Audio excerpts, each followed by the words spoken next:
Both Tesla bears and bulls are wrong about Tesla's earnings report with their hot takes.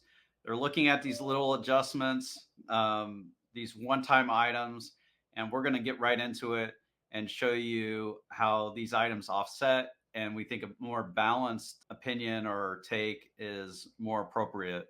So, Matt, take us right into it. All right. So yes, Bradford, as you said, there have been some kind of hot takes that Tesla stock should get cut in half because the earnings were so bad. And if you look at kind of like year over year, a lot of the numbers are negative. And then I've heard a lot of people saying things to the contrary that, oh, if you just add back restructuring, it was actually like a hugely positive quarter. So what we're going to do is kind of walk through all the adjustments kind of individually and then in aggregate and get to what we think is a more balanced view. So the way we started this is just by taking the earnings before tax number from Tesla. This is the GAAP earnings before tax, and then adding back the restructuring charges. So the restructuring is a legitimate one-time charge with all the kind of headcount reduction activities that took place this quarter. There was $622 million of expense that was specific to Q2 and won't recur going forward.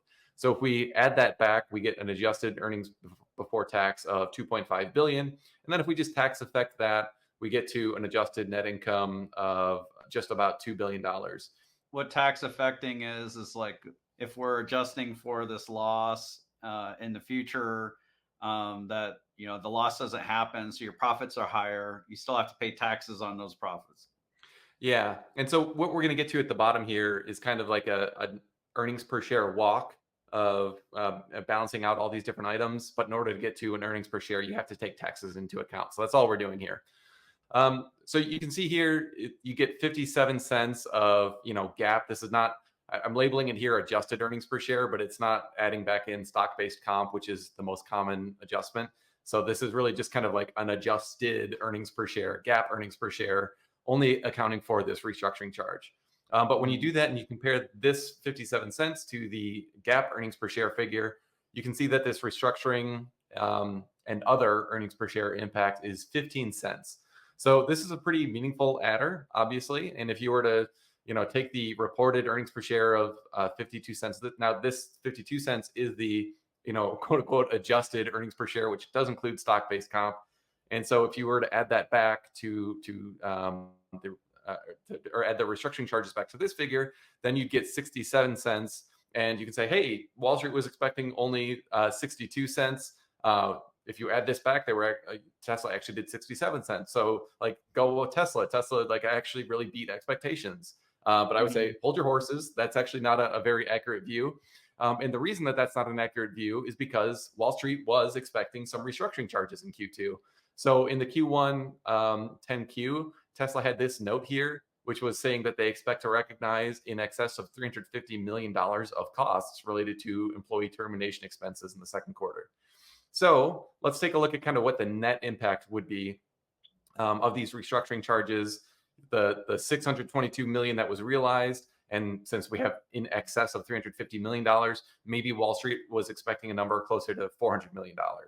So if you kind of go through this same exercise here, adding the net impact between these two, tax affecting them, then what you get is a adjusted earnings per share here of 48 cents, which is a 6 cent kind of net headwind that Tesla faced in Q2 just due to these restructuring charges. So I think the right is still approach lower than what Wall Street was projecting, right?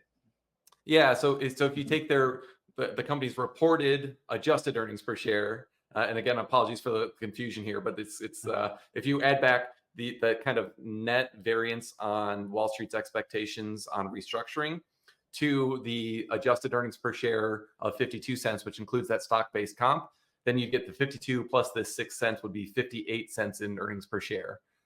So still below where Wall Street was expecting. So then on top of that, regulatory credits were a bit of an outlier this quarter. So what we've got here is a chart that shows the historical quarterly regulatory credits. And you can see Q2 2024 was a pretty significant anomaly, doing $890 million in regulatory credits. I think if you take the average of these periods, even including this 890, you get an average of 470 million. If you exclude this huge spike, it's 418 million. I think there's a reasonable case to be made that credits should be increasing a bit going forward, just based Yeah. on the fact that these other OEMs are not really meeting their EV sales mandates or Yeah, targets. they're backing away from their goals. They're delaying factory openings. They're breaking supplier contracts with their battery makers. Yeah, and in 2021, people were saying the regulatory credits were going to go to zero. Yeah. Um, I thought they would just continue to increase over time. And that's what we're seeing happening in reality. So, why we wouldn't expect 900 million per quarter now. I think it's reasonable to assume that it'd be growing over time. Yeah, so I mean, you can have whatever assumption you want. I mean, Tesla Q was kind of famous for backing out regulatory credits because they weren't recurring. Well, I mean, look at this chart. I think it's pretty clear that these are recurring revenues that Yeah. Tesla is is entitled to. So the right question, I think, is what's the normal kind of expected level on average going forward. Let me just add a slight editorial. Is Tesla didn't write these rules. Lobbyists wrote these rules, and probably like there was some legacy auto involved in writing these rules. They're the ones having to pay the credits. It's kind of wild. That's So just my opinion.